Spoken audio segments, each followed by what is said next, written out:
আসসালামু আলাইকুম আপুরা, সবাই কেমন আছো? আলহামদুলিল্লাহ আমি ভালো আছি। আজকে আমার আপুদের জন্য মহড়া সবচেয়ে জটিল বিষয় না বলো? অনেক অনেক জটিল বিষয়, কিন্তু একদম ইজি তরিকায় দেখাবো, যেটা তুমি সেকেন্ডের মাথায় করে ফেলতে পারবে, একদম সেকেন্ডের মাথায়। চলো এই মহড়া কাটিং করে দেখাই। দেখো, রুমাপুর কাজই হয়েছে করে সহজ করে দেখানো এবং পারফেক্ট করে দেখানো। কারা আমার ভিডিওগুলো পছন্দ করো তাদের কমেন্ট সেকশনে দেখতে চায়, হাই হ্যালো লিখে ফেলো। ভালো লাগে যাদের, তাদেরকে দেখতে চাই। আচ্ছা, প্রথমেই মহড়া কাটিং করার জন্য আমাদেরকে একটা মাপ নিতে হবে। এটা যে কোনো কিছু কাটিং করার ক্ষেত্রেই মাপ নিতে হয়, মাপ ছাড়া কিন্তু কোনো কিছুই করা যায় না।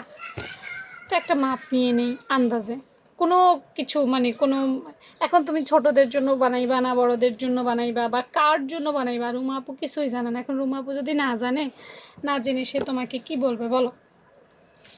এদিকে সুন্দর করে করে জানেই না, তো আমি কোনটা দিব?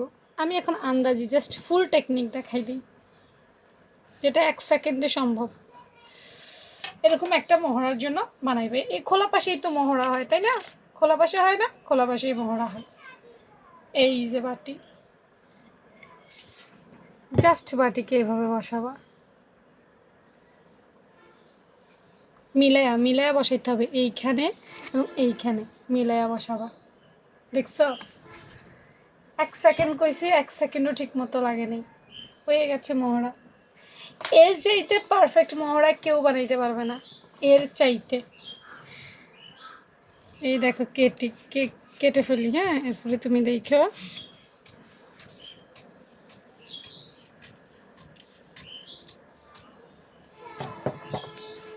এটা আপু সরাই ফেলি, এটা দেখো, দেখো শেপ দেখছো?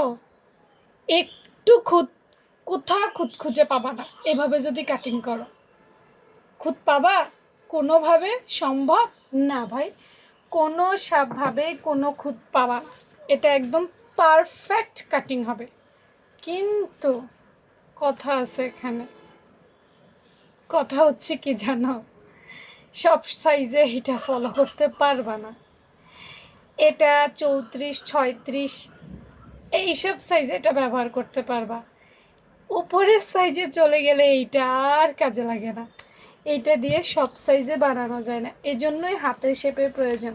আচ্ছা, এখন আসো সবচাইতে গুরুত্বপূর্ণ এই কর্নার শেপ। এই শেপগুলো তোমাদেরকে শিখাবো ইনশাল্লাহ, কিভাবে সহজে বের করবা। একটা একটা করে দেওয়ার চেষ্টা করব, ছোট ছোট করে, ঠিক আছে? আজকের জন্য এখানে শেষ, আরেকদিন দেখাবো। আল্লাহ হাফেজ।